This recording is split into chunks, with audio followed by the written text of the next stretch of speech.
आजकल आपके टूर बहुत लग रहे हैं, क्या बात है जनाब। नंदिनी संजय से चुलबाजी कर रही थी। क्या करूं, नौकरी का सवाल है, नहीं तो तुम्हें छोड़कर जाने का मेरा मन बिल्कुल भी नहीं करता है। संजय ने भी हंसी का जवाब हंसी में दे दिया।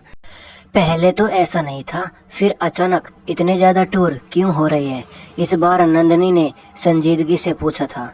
तो क्या घर बैठ जाऊं? संजय को गुस्सा आ गया।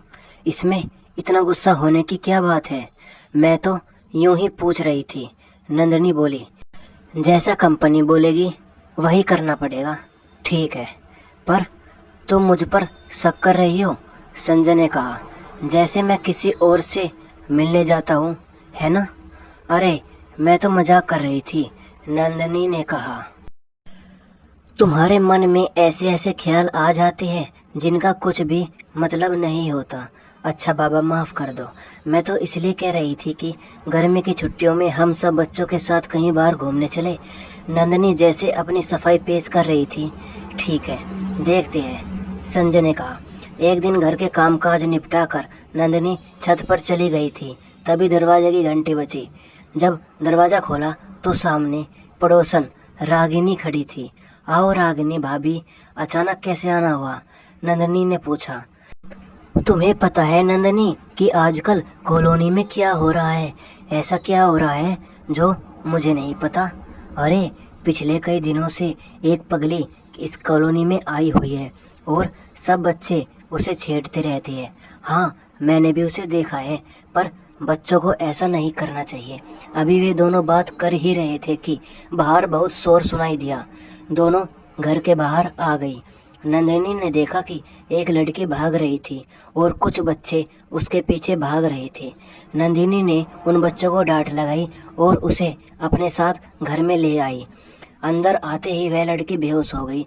नंदिनी ने उसके चेहरे पर पानी की छींटे मारी। होश में आने पर वह नंदिनी से लिपटकर रोने लगी। नंदिनी ने लड़की से उसका नाम पूछा, लेकिन वह चुप रही। फिर वह जोर जोर से चिल्लाने लगी और नंदिनी से ऐसे लिपट गई जैसे उसे कुछ याद आ गया हो। नंदिनी ने उसे आराम से बैठाया और उसे खाने को दे दिया तो वह फटाफट 5-6 रोटियां खा गई, जैसे बहुत दिनों से भूखी हो। कौन हो तुम? पड़ोसन रागिनी ने उस लड़की से पूछा तो वह चुप रही। कई बार पूछने पर वह बोली, रेवा रेवा रेवा। नंदिनी, पता नहीं यह कहाँ से आई है, अब इसे यहाँ से जाने को कह दे। रागिनी ने नंदिनी को सलाह दी।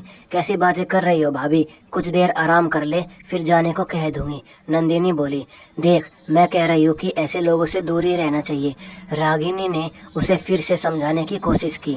भाभी, आपको पता है कि मैं एक एनजीओ के साथ काम कर रही हूँ, मैं उनसे बात करूँगी, आप परेशान न हो। नंदिनी बोली, ठीक है, जैसी तुम्हारी मर्जी, कहकर रागिनी वहां से चली गई। नंदिनी जब वापस आई तो देखा कि वह लड़की कमरे के एक कोने में दुबकी सी सहमी सी बैठी थी। नंदिनी ने उसे आवाज़ लगाई, रेवा। वह कुछ नहीं बोली, बल्कि और सिमट कर बैठ गई। नंदिनी उसके पास गई और पूछा, रेवा, नाम है ना तुम्हारा?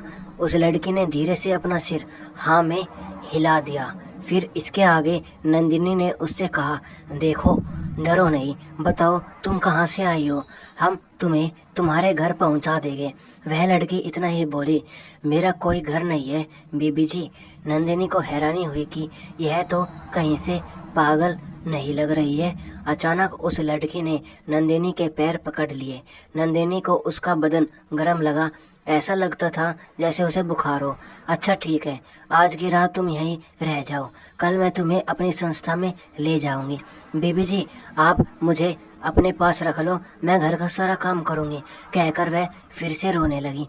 अच्छा, आज तो तुम यहीं रहो, फिर कल देखेंगे, नंदिनी बोली।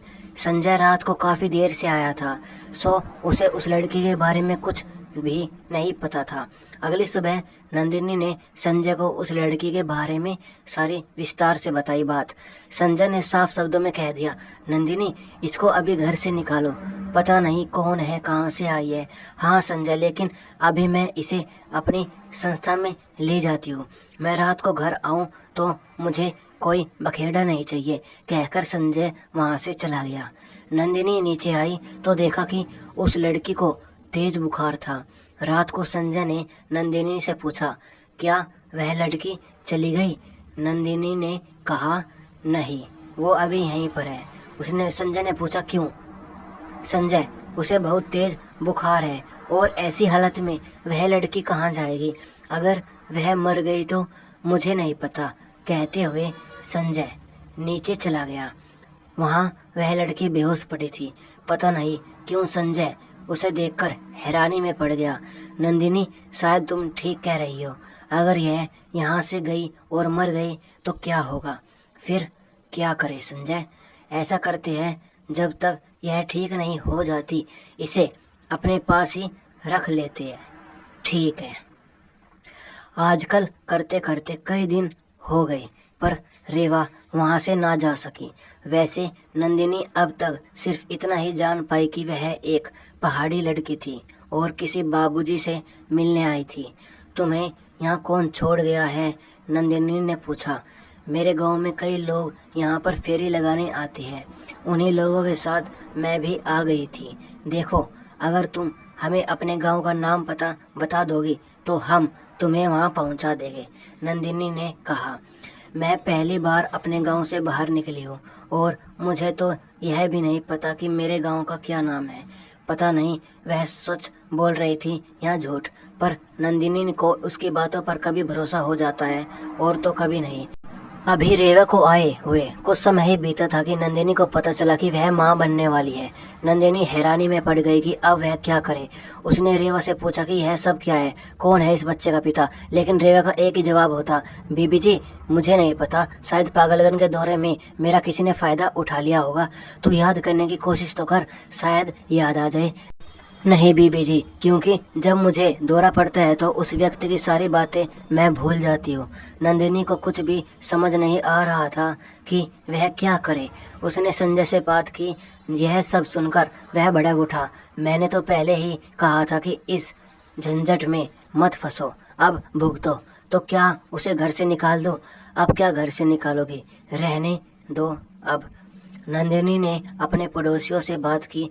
सबने यही राय दी कि उसे फौरन घर से निकाल देना चाहिए, पर नंदिनी रेवा को वहाँ से जाने के लिए एक बार भी नहीं कह पाई।